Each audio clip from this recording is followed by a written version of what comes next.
Olá pessoal, aqui é o professor Juliano de Física e nessa aula faremos uma revisão do trabalho da força elétrica, uma forma da gente medir a variação de energia de um corpo. E depois aplicaremos alguns conceitos importantes aprendidos na eletricidade para calcular especificamente o trabalho da força elétrica, tá certo? Então esse primeiro slide aqui é de revisão daquele trabalho que você estudou anteriormente, nos anos anteriores, ok? Então lembrando que o trabalho é uma forma de você medir a variação da energia sofrida por um corpo quando ele sofre, quando ele recebe a ação de uma força que provoca deslocamento. Então vamos lá. Se uma força provocar deslocamento variando a energia, existe trabalho realizado, ok? E o trabalho vai ser igual ao módulo da variação da energia conseguido. Existem três maneiras da gente encontrar o trabalho da força. A gente pode encontrar o trabalho da força constante ou a gente pode encontrar o trabalho da força variável. E para a força variável, a gente tem dois modos. Para a força constante, pessoal, eu coloquei aqui um desenho, É uma bolinha recebendo a ação de uma força inclinada em relação ao deslocamento. Essa inclinação eu estou chamando de alfa.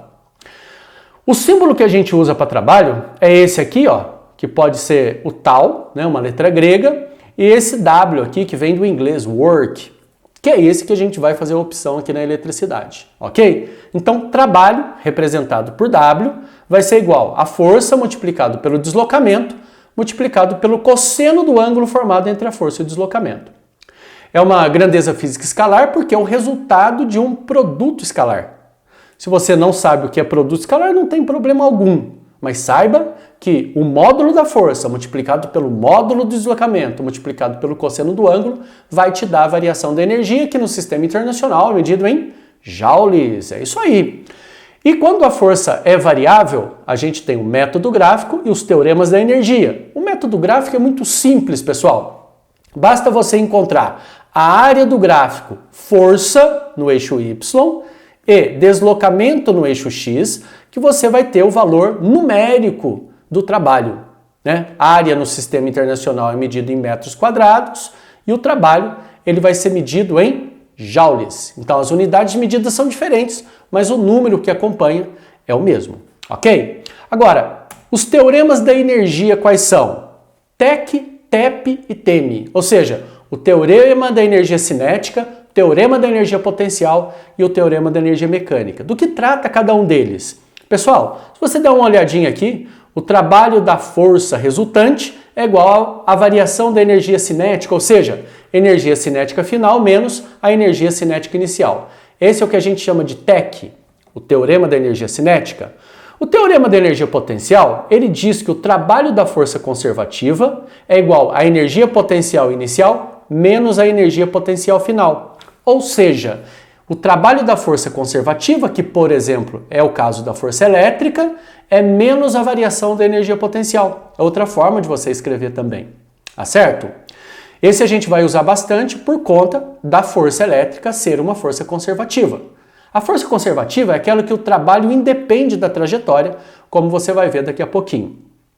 O teorema da energia mecânica, a gente vai aplicar aqui o sistema para sistemas não conservativos, ou seja, não tem interferência de forças dissipativas. Pessoal, as partículas elas vão conservar a energia, elas vão transformar a energia, mas a energia total delas é conservada. Ou seja, se eu fizer a soma das energias no início do movimento, tem que ser igual à soma das energias no final desse movimento.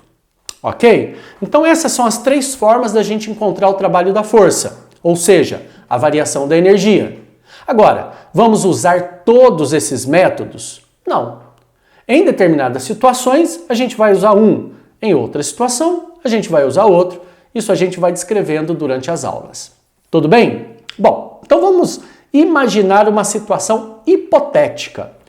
Vamos analisar o movimento de uma partícula. Aqui eu estou colocando uma carga de geradora, pessoal, que está fixa no espaço.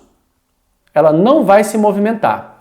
Próximo dela, eu coloco uma carga de prova. E as duas têm o mesmo sinal. Vamos falar que essa aqui é positiva e essa aqui também é positiva. Então essa aqui vai receber a ação de uma força de repulsão e como ela não está fixa, ela vai se deslocar. Lembra que a força, pessoal, é coulombiana E à medida que a gente aumenta a distância em relação à carga geradora, essa força diminui. Então aqui, quando ela está na posição 1, a força é grandona. À medida que ela vai se deslocando, a força vai diminuindo. A força é inversamente proporcional ao quadrado da distância. Tá certo? Então quando ela está nessa posição, né, distância D1, a força é 1. Quando ela vai para a posição 2, que é a distância D2, a força é outra. Tá certo? Agora, o que a força faz aí, pessoal? Provoca deslocamento com variação de energia. Então, essa força, ela vai realizar trabalho. Agora, como é que eu sei que existe energia variando nesse sistema? Primeiro, porque a velocidade da partícula vai aumentar devido à ação da força. Então, vai ter variação da energia cinética. E se tem variação da energia cinética, com certeza também teve variação da energia potencial. Agora, o que seria essa energia potencial? Pessoal, a energia potencial é uma energia acumulada no sistema quando uma força conservativa provoca uma tendência de deslocamento. E é isso que está acontecendo aqui. Então, se eu fixar, se eu segurar essa partícula nessa posição 1, vamos supor que eu consiga pegar a partícula e deixar ela ali. A força atua e se eu soltar, ela vai entrar em movimento. Então, com certeza, essa força está provocando uma tendência de deslocamento. Tá certo? E como eu já falei para vocês que a força elétrica ela é conservativa, então ali tem energia potencial. Então, digo de novo, a energia potencial existe quando uma força conservativa provoca uma tendência de movimento. Então, nessa posição 1, existe uma energia potencial 1. Na posição 2, existe uma energia potencial 2.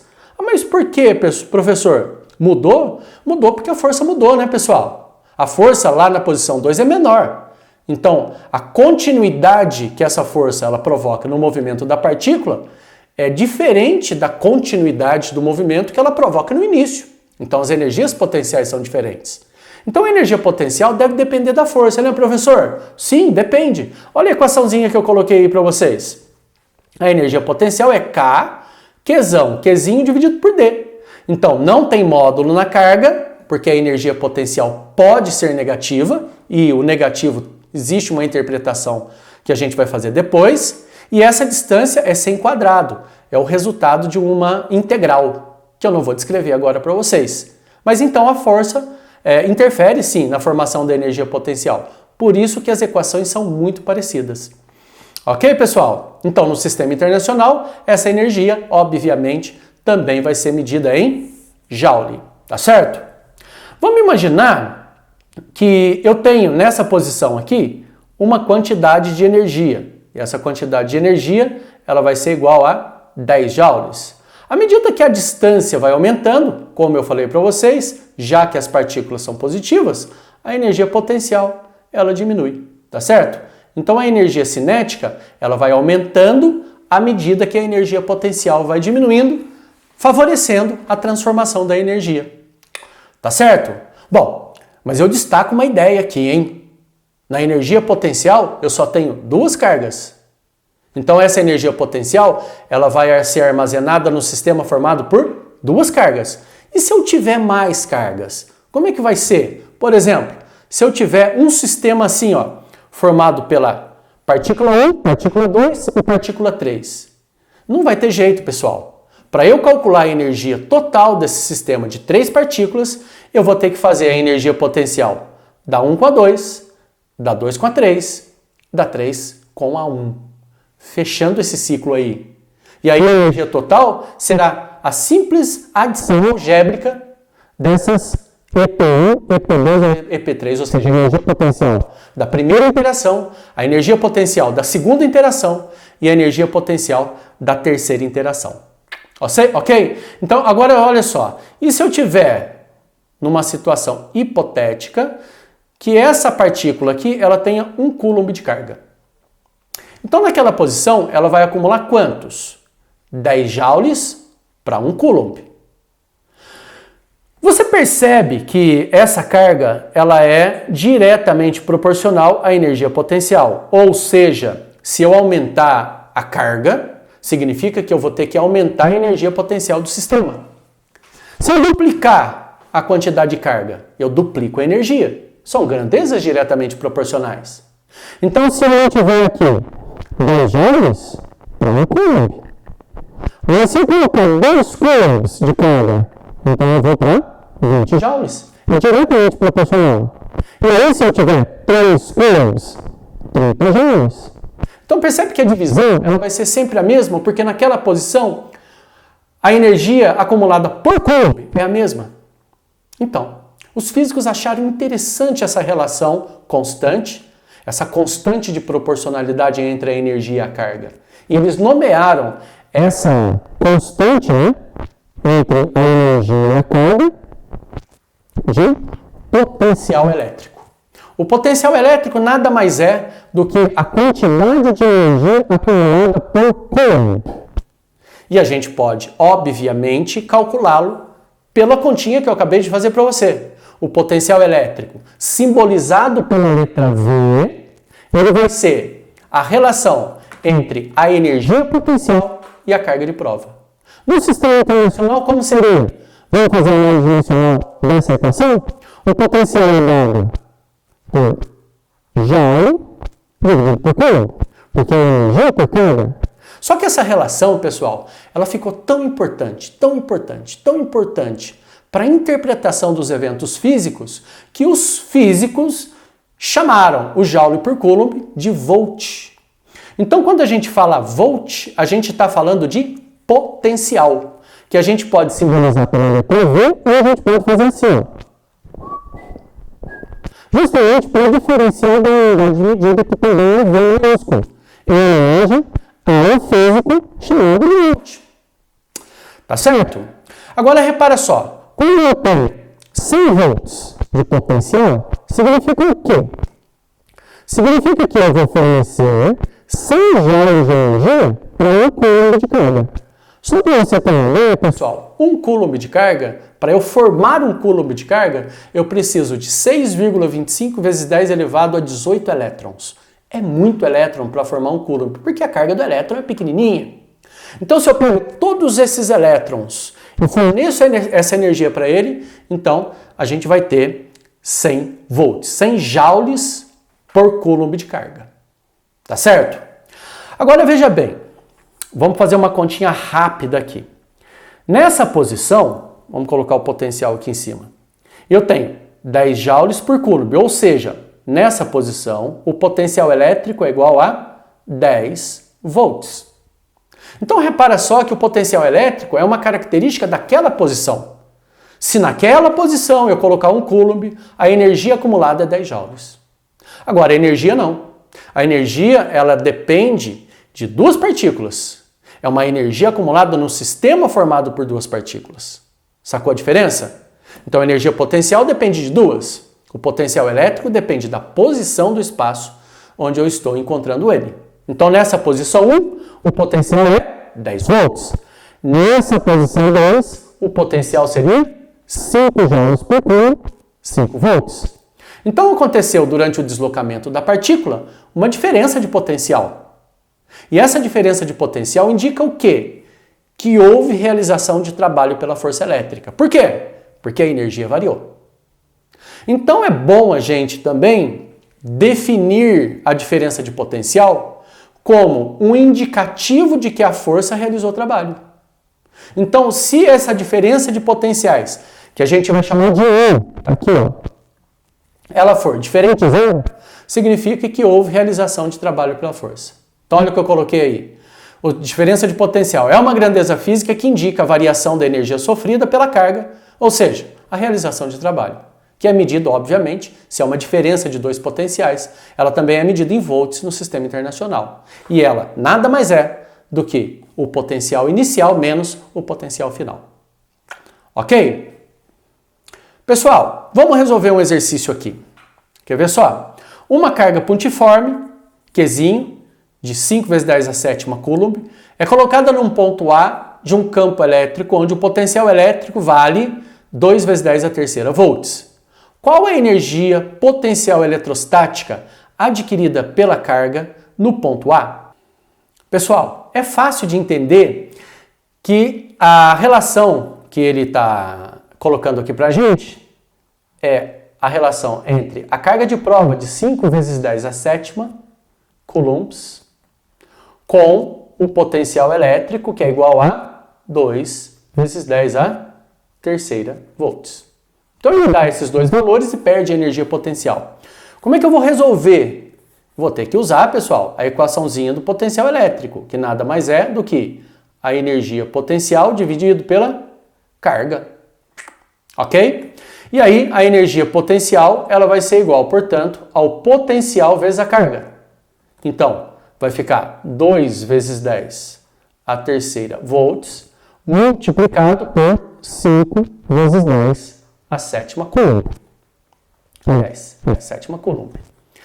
Então, a gente vai ter uma energia potencial igual a 2 vezes 5 dá 10 vezes multiplicação de potência de mesma base. Mantém a base, soma os expoentes. 3 mais 7 dá 10. E de novo, né, pessoal? Aqui eu tenho 1 como expoente. E a energia potencial nada mais é do que 1 vezes 10 elevado a 11 joules. Tá certo? Você viu como que é fácil a gente resolver esse exercício? Né? O cara me dá a carga de prova, o cara me dá o potencial e eu acho a energia. Isso é um exercício de vestibular, pessoal. Então vamos resolver esse exercício aí, pessoal. No campo elétrico criado por uma carga Qzão pontiforme de 4 vezes 10 a menos 3 coulombs. Então já vamos anotar aqui, ó. Qzão é 4 vezes 10 a menos 3 coulombs. É colocada uma carga Qzinho, também pontiforme. Então vamos anotar também 3 vezes 10 a menos 8 coulombs. A 20 centímetros da carga Qzão. Distância considerada, 20 centímetros. Pessoal, como o K do vácuo é 9 vezes 10 a nona, Newton vezes metro quadrado por coulomb quadrado, isso aqui vai ter que ser transformado para o sistema internacional. E vai dar quanto? 2 vezes 10 a menos 1, né? 20 centímetros é 0,2 metros, que é 2 vezes 10 a menos 1, em notação científica. Então, eu tenho os dados aqui, ele pede para eu calcular. Vamos lá? Calcule a energia potencial adquirida pela carga Qzinho. Não, pelo sistema de cargas, né, pessoal? Então, a energia potencial vai ser igual a K, Qzão, Qzinho, dividido por D.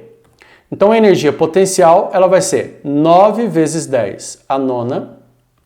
A carga Qzão, 4 vezes 10 a menos 3. E a carga Qzinho, 3 vezes 10 a menos 8. Tudo isso dividido pela distância, que dá quanto? 2 vezes 10 a menos 1. Sacou a ideia? Aqui eu posso simplificar, ó. 4 com 2, sobra 2. E aí a conta fica mais fácil, né? Porque 2 vezes 3 dá 6. 6 vezes 9, 54. Multiplicação de potência de mesma base, em cima, ó. 10 a nona com 10 a menos 3, dá 10 a sexta. Mantém a base e soma os expoentes. 10 a sexta com 10 a menos 8 vai dar 10 a menos 2. E embaixo eu tenho o 10 a menos 1. Como é que eu faço essa conta agora? Energia potencial será igual a 54. Divisão de potência de mesma base. Mantém a base, subtrai os expoentes. Vai ficar 54 vezes 10 a menos 1. E quanto que dá 54 vezes 10 a menos 1? 5,4 joules. Então essa aqui vai ser a energia potencial que o sistema vai acumular, né? Que a carga vai acumular naquela posição. Tá certo, pessoal? Então é isso aí, essa primeira parte, ela é muito tranquila, porque é mais uma revisão, embora existam dois conceitos importantes, né? De energia potencial elétrica e de potencial elétrico, além da diferença de potencial, esquecendo. Então o refrão da aula é esse. Todas as vezes que a força ela provocar um deslocamento com variação de energia, existe trabalho realizado. Tá certo? Um abraço, até a próxima aula, pessoal.